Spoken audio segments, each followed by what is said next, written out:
O Senhor há de julgar o mundo inteiro com justiça. Salmo 9. Um bom dia. Em nome do Pai, do Filho e do Espírito Santo. Amém. Recorramos sempre à poderosa intercessão de Maria Santíssima, nossa Mãe, e de São José, o Justo.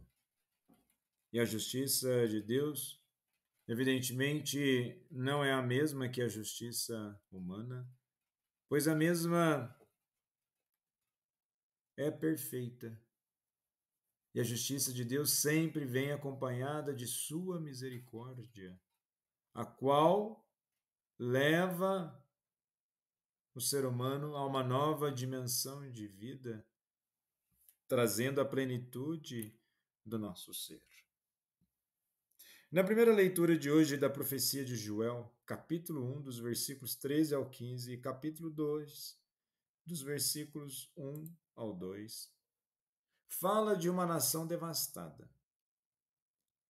Na verdade, o profeta Joel traz essa dimensão de uma nação devastada, e isso é demonstrado pelas pragas, uma de gafanhotos e uma seca implacável.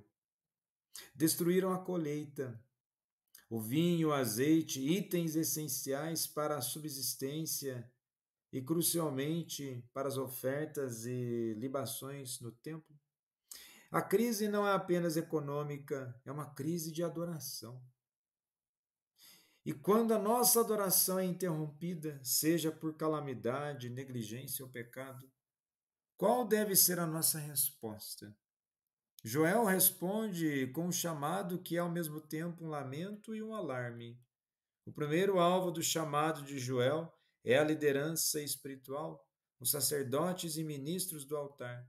O avivamento e o arrependimento sincero sempre devem começar na casa de Deus. Vejamos que temos no templo de Deus a condição e a ordem. O templo está vazio de ofertas. O fluxo normal de adoração foi interrompido. A ordem, o lamento deve ser físico, vestes de saco e contínuo passar a noite. Os líderes são chamados a sentir a dor do juízo e a liderar o caminho no luto e no reconhecimento da culpa. É preciso então uma ação, uma manifestação de mudança, de um novo sentido na vida. E há um grito de alarme da proximidade do dia do Senhor.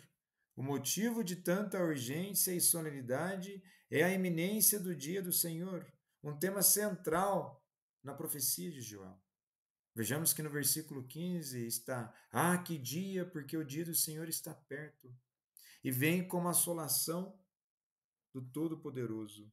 E no contexto imediato refere-se à catástrofe dos gafanhotos seca, visto como uma visitação de juízo de Deus. É o julgamento entrando na história do povo. E com isso nós podemos pensar sobre a nossa própria vida.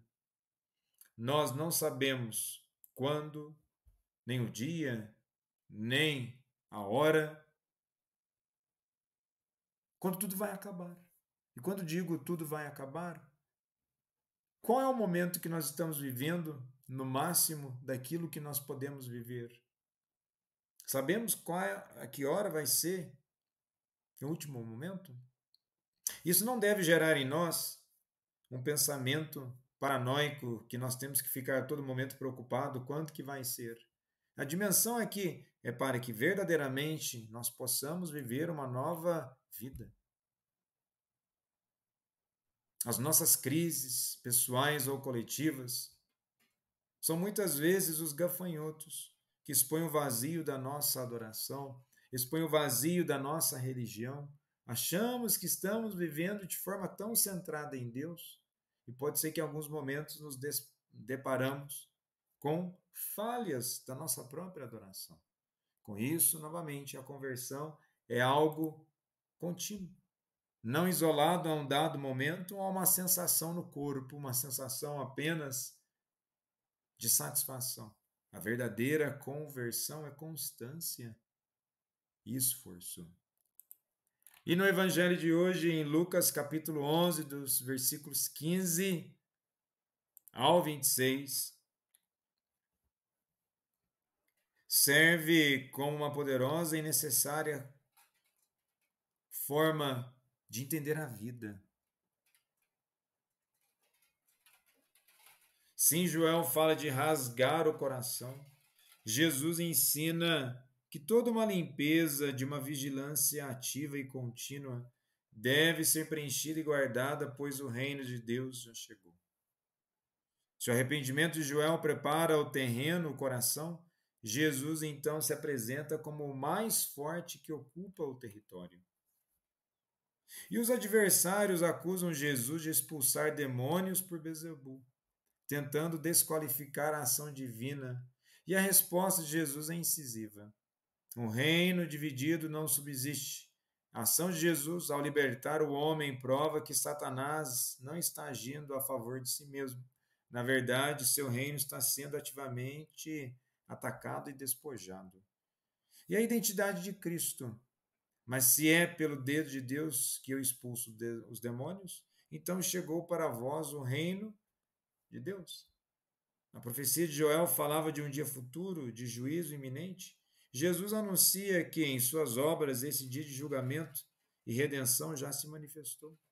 A crise externa de Joel Gafanhotos cede lugar à crise interna, o confronto direto entre o poder de Deus e o poder das trevas.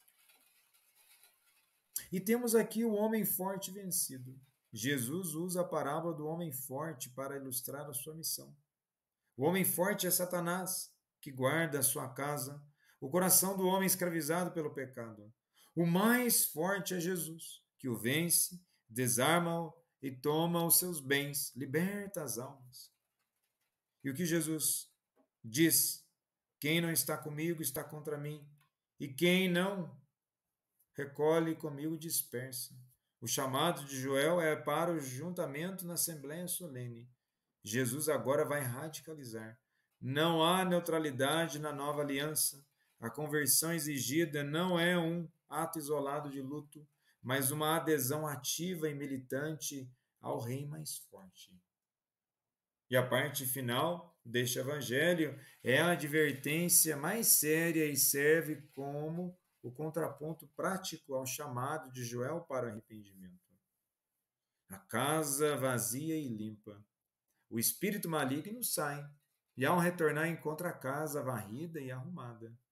São Jerônimo via a casa varrida como o ser humano que abandonou os pecados grosseiros, mas não a preencheu com virtudes ativas. A purificação, arrependimento, batismo não é o fim, mas o meio. São Gregório Magno ensina que a varrida e adornada significa a ausência de vício, mas a presença da vaidade. O perigo está na justificação própria e no vazio espiritual após a limpeza. A casa foi limpa do mal, mas não foi ocupada pelo bem, o Espírito de Deus. Então vejamos, o arrependimento, a conversão, são práticas constantes para que possamos habitar verdadeiramente a casa e habitando a casa com a graça de Deus e o poder do Espírito. Somos convidados a uma limpeza da vida, mas Jesus sempre vai advertir. A limpeza sem o preenchimento leva à ruína final. O perigo não é apenas a praga de gafanhotos, não é apenas a praga da autossuficiência e do pecado, mas o vazio da alma. Nós não podemos esvaziar as nossas práticas de vida de um sentido maior. E o sentido maior é pertencer a Cristo, se identificando com Ele, ouvindo a Ele, para que verdadeiramente possamos ser convertidos pelo poder do Espírito Santo e nos tornarmos novas pessoas. Jesus, manso e humilde de coração, fazei o nosso coração semelhante ao vosso.